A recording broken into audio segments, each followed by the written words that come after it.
हाय दोस्तों, मैं डॉक्टर आया अंसारी आपके अपने यूट्यूब चैनल में आपका बहुत बहुत स्वागत करता हूं। दोस्तों आज मैं जो है इस वीडियो में लॉस ऑफ एपेटाइट का ट्रीटमेंट बताऊंगा। लॉस ऑफ एपेटाइट का मतलब होता है भूख जो है बहुत कम लगना या फिर नहीं लगना। तो इसको जो है मेडिकल टर्म में एनोरेक्सिया भी कहा जाता है। तो आज मैं इस वीडियो में जो है इसके होने का कारण के बारे में बताऊँगा और ये जो है यदि आपको हो जाता है तो इसका जो है ट्रीटमेंट किस प्रकार से करते हैं ये सब बताऊंगा। तो यदि आप सब जानकारी को जानना चाहते हैं तो इस वीडियो को अंत तक देखें। तो दोस्तों सबसे पहले बात करते हैं भूख नहीं लगने के कारण के बारे में कि इसका कारण जो है क्या क्या हो सकता है ताकि इसका ट्रीटमेंट करने में सुविधा हो। तो दोस्तों ये जो है कॉमनली 4 कारण होता है जिसकी वजह से जो है भूख पेशेंट को बहुत कम लगता है या फिर नहीं लगता है। जिसमें सबसे पहला कारण जो होता है वो होता है साइकोलॉजिकल प्रॉब्लम। दूसरा कारण जो होता है वो होता है डिजीज। तीसरा कारण होता है हैबिट और चौथा कारण होता है यदि आपकी बॉडी में किसी प्रकार का एबनॉर्मलिटी है तो वो हो सकता है। साइकोलॉजिकल में क्या क्या हो सकता है कि यदि पेशेंट जो है डिप्रेशन में चल गया है तो उस वजह से जो है उसको भूख बहुत कम लगेगा या फिर नहीं लगेगा।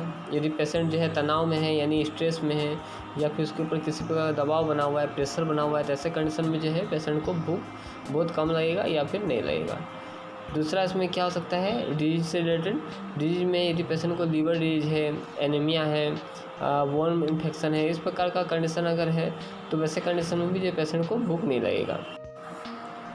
तीसरा कारण जो हैबिट है उसमें क्या क्या हो सकता है तो इसमें जो है कुछ बैड हैबिट होता है। ये बैड हैबिट में जैसे कि यदि पेशेंट स्मोकिंग करता है या फिर अल्कोहलिक पेशेंट है, बहुत अधिक अल्कोहल का यूज करता है, तो इस प्रकार ऐसा कंडीशन अगर है पेशेंट को, इस प्रकार का अगर हैबिट अगर उसमें है तो उसको भी जो है भूख बहुत कम लगेगा।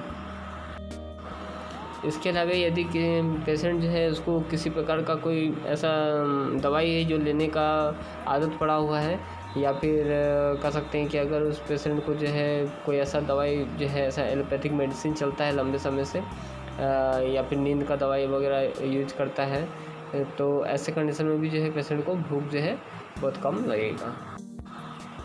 और इसके अलावा यदि किसी प्रकार का कोई भी एबनॉर्मलिटी है पेशेंट की बॉडी में, जैसे कि पेशेंट को हो सकता है कि उसका जो है कहीं पैर में चोट लग गया है या हाथ में चोट लग गया है, बहुत अधिक वहाँ दर्द हो रहा है, कहीं एब्सेस वगैरह हो गया है शरीर के किसी पार्ट में, किसी प्रकार का यानी प्रॉब्लम अगर शरीर में है बॉडी में पेशेंट का जिससे कि पेशेंट को डिस्कम्फर्ट महसूस हो रहा है, तो ऐसे कंडीशन में भी जो है पेशेंट को भूख जो है बहुत कम लगेगा। इसके अलावा यदि पेशेंट जो है किसी ऐसे जगह में रह रहा है जहाँ बहुत अधिक जो है अनप्लीजेंट स्मेल आ रहा है यानी बहुत अधिक जो है दुर्गंध आ रहा है जो कि पेशेंट को बिल्कुल पसंद नहीं है, तो वैसा जगह में यदि उसको मजबूरी में रहना पड़ रहा है तो वैसे कंडीशन में भी एक कारण हो सकता है पेशेंट को भूख जो है बहुत कम लगने का। तो दोस्तों यदि आप एक मेडिकल प्रैक्टिशनर है तो यदि आपके पास इस प्रकार का पेशेंट आता है तो आप ये सब जो मैंने कारण बताया है वो सब पहले कंफर्म कर लें कि पेशेंट को जो है भूख क्यों बहुत कम लग रहा है या फिर नहीं लग रहा है।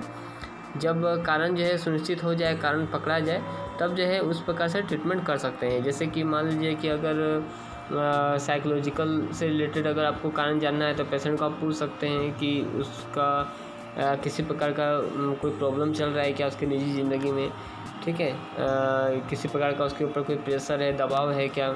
इसके अलावा आप उसका जो है डिजीज पता कर सकते हैं। अगर लीवर डिजीज है तो उसको जो है ऊपर अपना अपर एब्डोमेन में जो है दाहिने साइड में दर्द होगा। आप चाहें तो उसको जो है एग्जामिनेशन करके भी पता कर सकते हैं। हम पूछ सकते हैं कि आपका जो है यूरिन जो है किस प्रकार का आ रहा है। यदि यूरिन पीला आ रहा है, आँख में भी पीलापन आ रहा है, तो वैसा कंडीशन में आप समझ सकते हैं कि लीवर में पेशेंट को प्रॉब्लम है जिसके कारण उसको भूख जो है बहुत कम लग रहा है। या फिर अगर इस प्रकार प्रॉब्लम नहीं भी नज़र आ रहा है तो आप सिंपली उसका लीवर फंक्शन टेस्ट करवा लें, LFT करवा दें, एक HB चेक करवा लें, हीमोग्लोबिन, और पेशेंट से पूछें कि उसका जो है स्टूल पास जो होता है तो स्टूल में किसी प्रकार का वर्म्स वगैरह जो है दिखाई देता है क्या, ये सब पूछ सकते हैं। आप पेशेंट को पूछ सकते हैं कि वो स्मोकिंग करता है, अल्कोहल का यूज करता है क्या, किसी प्रकार का कोई लंबे समय से दवाई वगैरह यूज कर रहा है क्या, शरीर में कहीं किसी प्रकार का एबनॉर्मलिटी है क्या, ये आप देख करके सुनिश्चित कर सकते हैं। जब ये सब में कोई कारण पकड़ा जाए तो उस प्रकार से उसका जो है ट्रीटमेंट करना चाहिए। वैसे मैं जो है इस वीडियो में जो है ट्रीटमेंट बता दे रहा हूँ कि इसका जो है कॉमनली जो मेडिसिन यहाँ पे यूज होते हैं, और वैसा मेडिसिन का नाम लूँगा जो कि कॉमनली हर मेडिकल में मिल ही जाता है, उस प्रकार का टेबलेट और मेडिसिन का नाम मैं इस वीडियो में बता देता हूँ, जिसका यूज करके जो है आपको काफ़ी आराम मिल सकता है। और ये मेडिसिन जो है यदि पेशेंट को किसी भी प्रकार का प्रॉब्लम है, साइकोलॉजिकल हो, चाहे डिजीज से रिलेटेड हो, हैबिट्स हो, किसी प्रकार का एबनॉर्मलिटी हो, तो वो सब कंडीशन में भी जो है काम करता है। यहाँ पे जो है पेशेंट को सबसे पहले जो है टेबलेट यूनी एंजाइम जो है दे सकते हैं। यूनी एंजाइम में जो है फंगल डायस्टेज पेपेन एक्टिवेटेड चारकोल मिला हुआ है, जिसका वर्क क्या होता है कि ये जो है पेशेंट में यदि इंडाइजेशन का प्रॉब्लम है तो उससे जो है पेशेंट को रिलीफ दिलाता है। इसके अलावा यदि पेशेंट के स्टमक में जो है गैस है या फिर जो है ब्लोटिंग है, तो इस प्रकार का कंडीशन में भी जो है सुधार लाता है ये टेबलेट जो है पेशेंट को सुबह शाम खाना खाने के बाद जो है देना है। साथ में पेशेंट को जो है एल्बेंडाजोल 400 mg का टेबलेट देना है, जो कि किसी भी मेडिकल स्टोर में कॉमनली जो है नो वर्म या फिर जो है बेंडी के नाम से मिल जाता है। इसका वर्क क्या होता है कि यदि आपके इंटेस्टाइन में यदि कोई वर्म्स वगैरह हैं तो उस वर्म्स को जो है ये ख़त्म कर देता है ये टेबलेट, जिससे आपको जो है इंटेस्टाइन में यदि वर्म इन्फेस्टेशन अगर चल रहा है तो वो उससे जो है रिलीफ मिल जाता है। ये टेबलेट जो है पेशेंट को कम से कम जो है 1 मंथ के लिए वीकली देना है।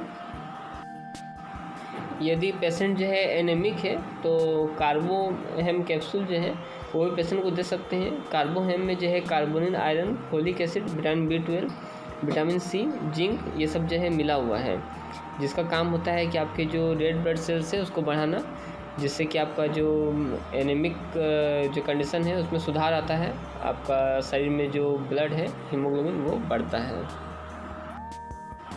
तो यदि आपको जो है एनीमिया की वजह से यदि भूख कम लग रहा है तो वो जो है आपका प्रॉब्लम जो है दूर हो जाता है।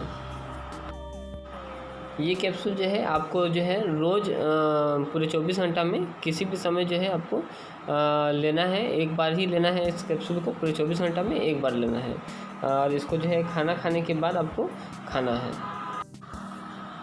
साथ में पेशेंट को जो है साइपन सिरप दे सकते हैं।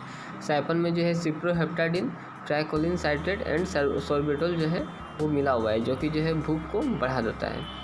ये सिरप जो है पेशेंट को 5 ml दिन में 3 बार खाना खाने से आधा घंटा पहले जो है देना है। साथ में पेशेंट को जो है कोई भी जनरल मेटाबॉलिक टॉनिक दे सकते हैं।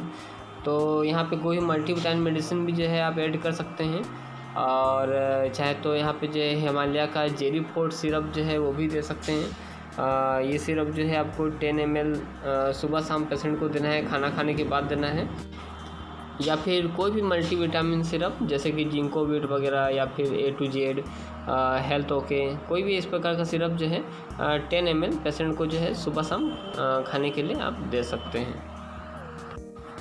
साथ में पेशेंट को जो है प्रोटीनॉक्स पाउडर जो है 2 चम्मच दूध के साथ सुबह शाम जो है पीने के लिए देना चाहिए। तो दोस्तों यदि आप ये सब ट्रीटमेंट करते हैं, इसमें कुछ मेडिसिन जो है जो पेशेंट को 5 से 7 दिन तक ही चलाना है, उससे ज़्यादा दिन तक नहीं चलाना है। जैसे कि यूनी एंजाइम टेबलेट जो है ये पेशेंट को 5 से लेकर 7 दिन तक ही जो है आपको देना है। और साइपन सिरप जो है ये भी पेशेंट को 5 से लेकर के 7 दिन तक ही जो है देना है।